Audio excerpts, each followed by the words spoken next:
You're listening to episode 169 of the Master Your Mind, Business, and Life podcast. I almost released a conversation today, but then I saw 11/11 on my calendar, and I felt guided to share some of my knowledge and experiences with you. 11/11 is a spiritual day and known as one of the most energetic days of the year. It's also known as a portal day, but more on that soon.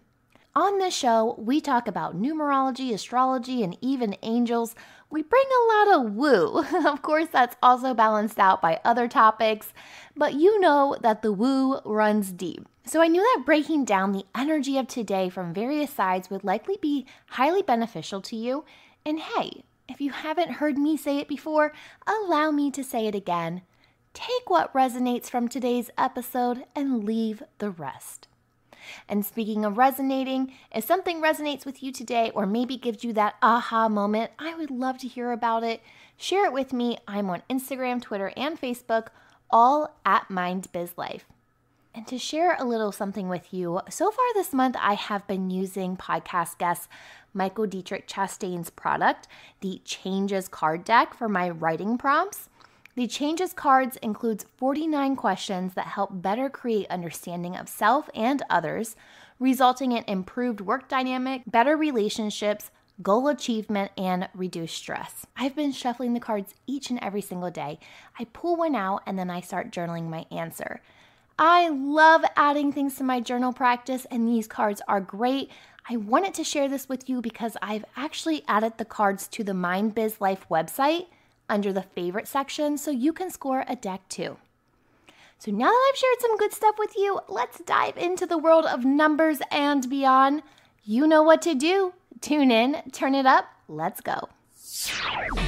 You're listening to Master Your Mind, Business, and Life. Conversations with everyday world shifters, truth seekers, and rule breakers. Here's your host, Lauren Smith. The number 11 for me is so special. It's actually part of the reasons that I believe I'm on this path in life to begin with. In fact, it may be the reason that I am here with you today. In the year of 2011, my paternal grandfather passed away on 11/11. Yes, he passed away on 11/11/11. I always thought that was intriguing in itself because my favorite number is 11, and for years before that, it had always followed me in a sense. My oldest daughter's birthday is in the 11th month. At the time, I was living in apartment 11F. I graduated college in 2011. I moved to Florida on May 11th. 11 is the only number on my license plate. I think you get the idea. 11 shows up a lot for me, and I notice it, which is probably the more important part of this. 11 is actually what led me down the spirituality rabbit hole. It's what led me to go deeper. Because when I first mentioned that 11 follows me to my friend and now mentor Cheryl Turner, back when we first met in Prague, 5 years ago, I believe, she was the first person to tell me the meaning of 11. And naturally, that just piqued my interest. And from that point forward, I became number crazed. And my interest for numerology then led me down a couple of rabbit holes into astrology and spiritual awakening. And well, here we are today. You may have your own number that follows you. Maybe it's not 11. Maybe it's 37. Maybe it's 23. Whatever it is, I do encourage you to look into the meaning of that number, but also to pay attention to what is going on when it comes up. Okay, but back to the number 11, because that is what we're here to talk about today. Before I break down the special day, I think it's worth mentioning this interesting fact, which I scored from the Naked Numerology's Twitter account, which is run by Wendy Delaney, and she shared that it's the first time in 101 years where 11/11 occurs in a repeating number year, 2020.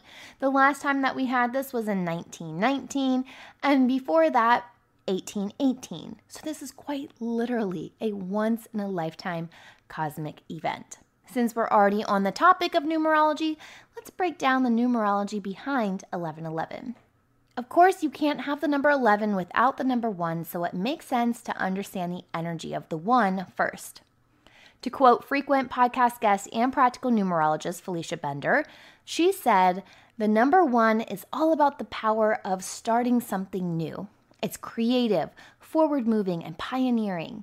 When working with the powerful energy of the one, its mandate is that you step into yourself and stand up for yourself. It's pressing you to initiate, be original, and ground yourself with a healthy sense of independence. Okay, so what I gather from that is new beginnings, independence, and self-power. So anytime that we have a number that shows up double, it kind of intensifies the meaning. But we also have these things called master numbers, 11, 22, and 33. The master number 11 has its connection to a higher source of wisdom. It really carries the vibration of deep intuition and truth, and it's channeled through a spiritual source. In sacred geometry, the number 11 represents two pillars, a gateway between what numerologist.com calls the divine inspiration and rapid manifestation.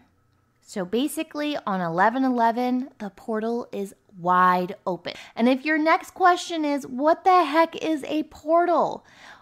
It's exactly what you would think it would be if you think all the way back to all of the mystical and magical shows you used to watch, like Sabrina the Teenage Witch or Charmed, Buffy the Vampire Slayer, or even Harry Potter. But the portal referred to in this way is actually more described as the doorway between two worlds, between the third dimensional and the fifth dimensional worlds. Our day-to-day human experience is part of the 3D. Of course, the higher dimension is then the 5D.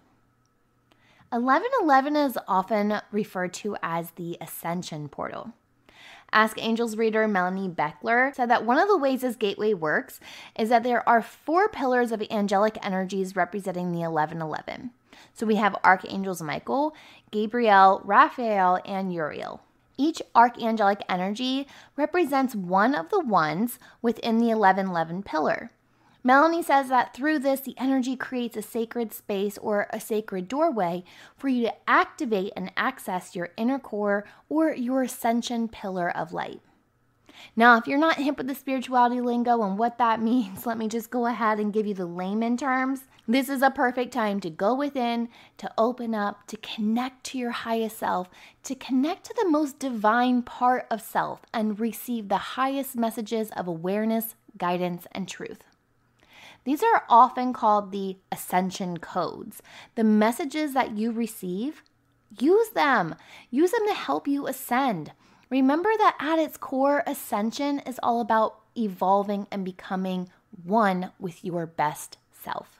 1111 is also known as the twin flame number, 2 people, 1 soul who mirror each other. Twin flame expert Dr. Amanda Noel cites on her website that she believes 1111 is one of the most sacred signs of twin flame love. But don't get steered away from the mirror of self though. This has less to do with your twin and more to do with you. Twin flame experts who have joined us on the show before repeat this time and time again. If you are on the twin flame journey, healing yourself helps heal your connection. With all that 2020 has brought, it's been a lot for the collective in general, but we're all feeling it on a personal level. Lucky for us, the 1 within the 11 really keeps this energy on self. 1111 encourages the letting go of the old and infusing your life with the energy of spiritual new beginnings. And just know that the universal energies behind 1111 support you in your growing. If your next question is, okay, so what do I do? How do I embrace this 1111 magical, mystical day?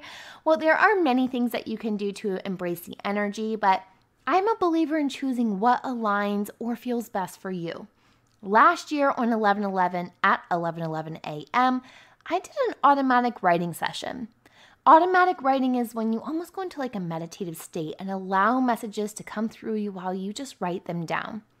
I set up a sacred space that includes my crystals and white candles. I also say a protection blessing before doing this, and I ask my angels for the guidance to flow through my pen. If automatic writing isn't your thing, you could simply meditate and see what kind of downloads come through for you. If you're new to meditation, pay attention to any visuals that may come to your mind, words, sounds, people. I've always found that writing things down afterwards is helpful to me. Of course, YouTube is a great source for meditations as well if you prefer a more guided meditation. Another thing to do is simply ask for guidance. The more specific for your question, the better. And then ask for detail signs. I typically ask for 3 signs, mostly because I need to know it's divinity showing up and showing me these signs and not me just looking for signs in random places. And if you're not super woo, then simply use this day to journal and reflect on yourself. Reflect on 2020. How can you do better? How can you be better in 2021? How have you grown? What's a belief that you hold today that you didn't hold at the beginning of 2020? What are 5 ways you've grown? What are 5 ways you want to grow spiritually? Journal, connect, let today's energy guide you. I plan on doing some more automatic writing this year, but I'm going to do it while listening to an 1111 master frequency meditation track that I found on YouTube. However you choose to lean into today's energy, know that you are supported. And if you need a little extra support or guidance, be sure to reach out. Easiest way to catch me is through Instagram DMs at MindBizLife. I'm following up today's episode with this week's Fuel Your Life Friday episode, so be sure to tune in on Friday. But until then, remember, every level of life is an opportunity to grow. Be well, my friend.